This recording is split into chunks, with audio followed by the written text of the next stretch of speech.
Today, I want to invite you on a different journey, a journey where faith and psychology, spirituality and science, reason and soul meet. Part of our conversation will involve a therapeutic, philosophical, and contemporary vision. It is a call for all those who seek more than answers. They seek meaning. The Father asked me to go out to meet everyone, and that is why I am here with you. So now, together, with one voice, let us cry out Psalm 23. The Lord is my shepherd, I shall not want. He makes me lie down in green pastures. He leads me beside still waters. He restores my soul. He leads me in the paths of righteousness for his name's sake. Even though I walk through the valley of the shadow of death, I will fear no evil, for you are with me. Your rod and your staff, they comfort me. You prepare a table before me in the presence of my enemies. You anoint my head with oil. My cup overflows. Surely goodness and mercy shall follow me all the days of my life, and I will dwell in the house of the Lord forever. The Song of the Soul on the Move. A contemporary meditation on Psalm 23. In each verse of this ancient poem, we discover a map for the modern soul, not as a magical promise of a life without pain, but as a radical manifesto of trust in the invisible that sustains us. Here is what it reveals to us today. The Lord is my shepherd, a revolutionary declaration of belonging, not a shepherd, but my shepherd. In today's psychology, we would call this secure attachment to the divine. It is the perception that the universe is not hostile, but fundamentally welcoming. I shall not want, not as a guarantee of material abundance, but as an affirmation of essential sufficiency. Neuroscience proves it. When the mind finds this center of security, the entire body relaxes into homeostasis. Still waters, centuries ahead of discoveries about heart coherence and emotional regulation. These waters are inner states of peace accessible through conscious breathing and presence. Valley of the shadow of death. Modern therapists recognize it is precisely in our dark nights of the soul that post-traumatic growth occurs. The shadow is not to be feared, but to be traversed. Table in the presence of enemies.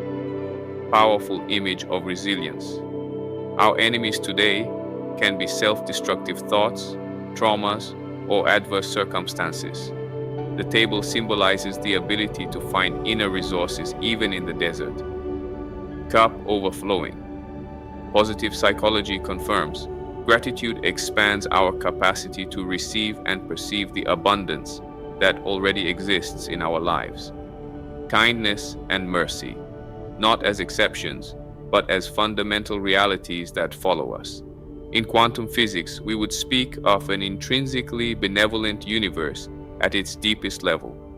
Modern pilgrim's prayer. Source of all peace, may I hear the call of the shepherd within today, not as a distant voice, but as the innermost truth of my being. When the algorithms of the world distract me, lead me back to the green pastures of silence. When the waves of anxiety roar, guide me to the still waters of conscious breathing. And if today I walk through some dark valley, may I remember that even the shadow is made of light that I temporarily do not see. So with each step, may I live the profound truth. I am cared for. I am guided. I am loved.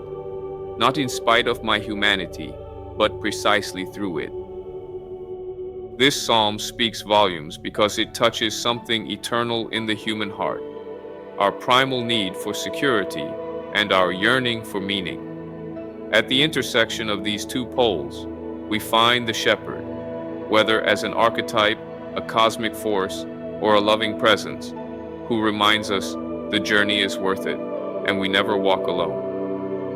When the psalmist declares, "The Lord is my shepherd," he is not describing a mere office, but a presence that bends over human frailty with infinite tenderness.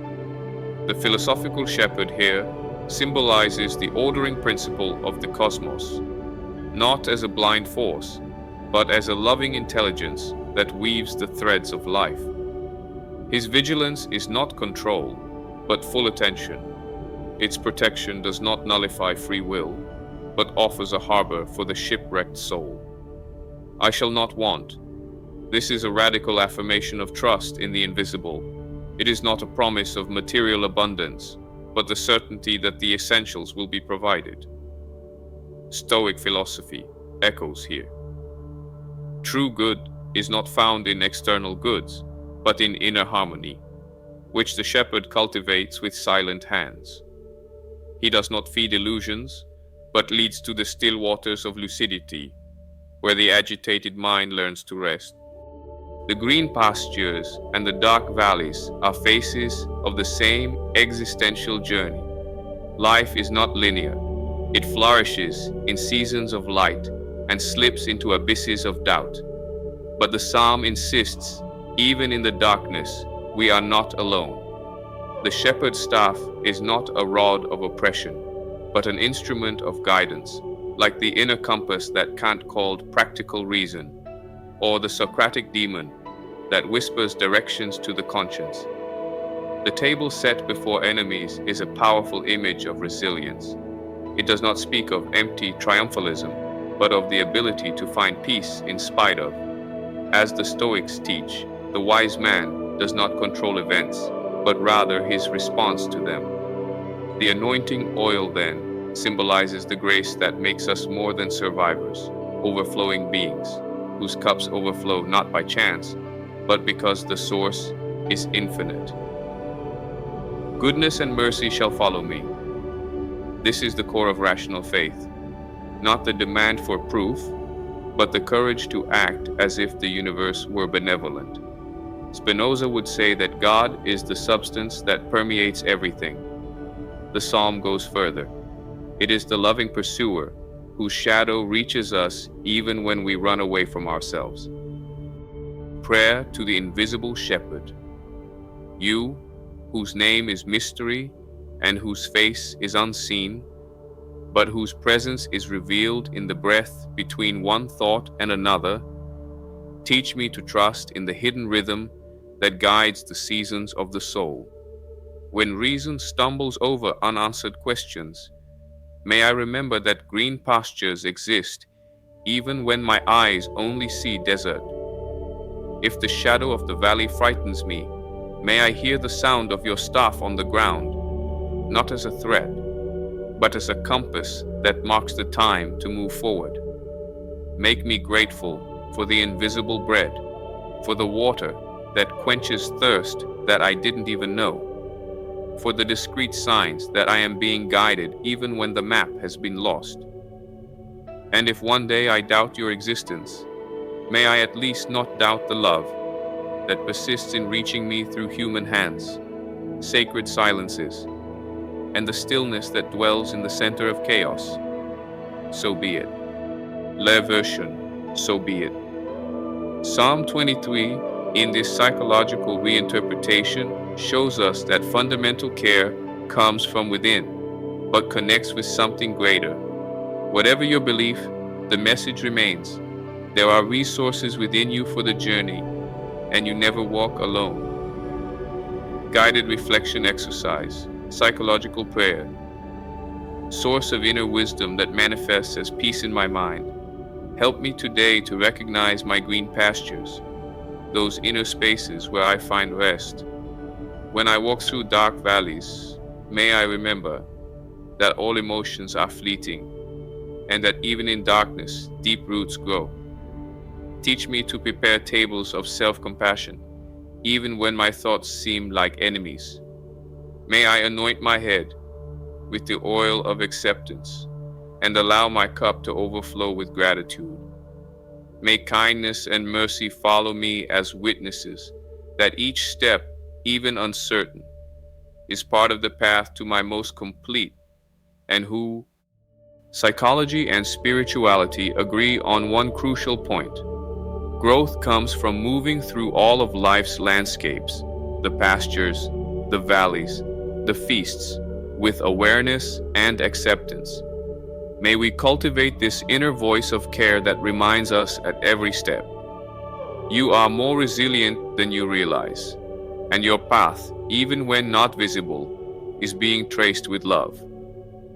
The path of the heart, when psychology and soul meet.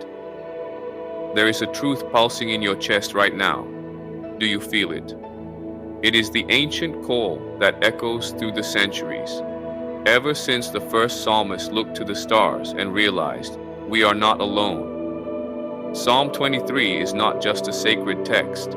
It is a mirror that reflects the innermost journey of your soul. And today, in this sacred moment between you and these words, something is awakening.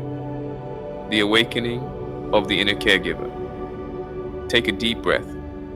Close your eyes for a moment. There in the silence, beyond the noise of thoughts, there is a gentle voice that whispers, I will lead you. This is not an empty promise. It is the ancient wisdom of your own being, that part of you that has never been lost, even when you thought you had been completely lost.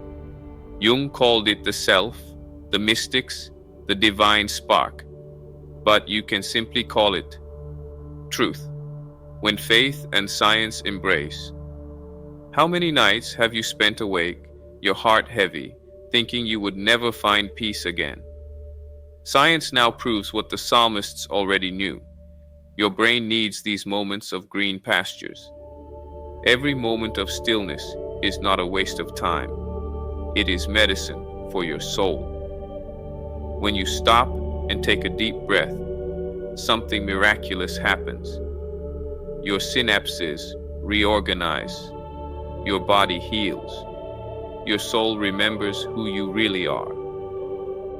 The valley that transforms us. I know. You've walked through valleys so dark that you thought the light would never come. Maybe you're in one of them right now. But listen carefully. Your darkness is pregnant with light. Every tear you've cried is watering seeds of strength you don't even know you carry. Modern therapy has discovered what the wise have always known. It is in the valley that we grow deep roots. Your fear is not weakness.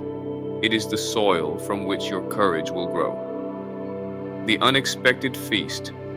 And when all seemed lost, remember? That unexpected moment of grace. A friend who called at just the right time. A sunset that touched your heart. The anointing oil is everywhere. In the hot coffee in the morning, in the tight hug, in the silence that welcomes your weariness. You are already more resilient than you realize. Look back and see how many tables were prepared for you in the middle of the desert. The self-compassion revolution. Here is the deepest secret. You are worthy of love, especially your own. When you put your hand on your chest and whisper, "It's okay," something cosmic happens. Goodness and mercy are not theological concepts. They are living forces that you can feel right now, like a warmth that spreads through your body when you finally allow yourself to be human. Prayer of the awakened soul. Source of all love. Today I allow myself to feel. My tears are sacred. My doubts are prayers.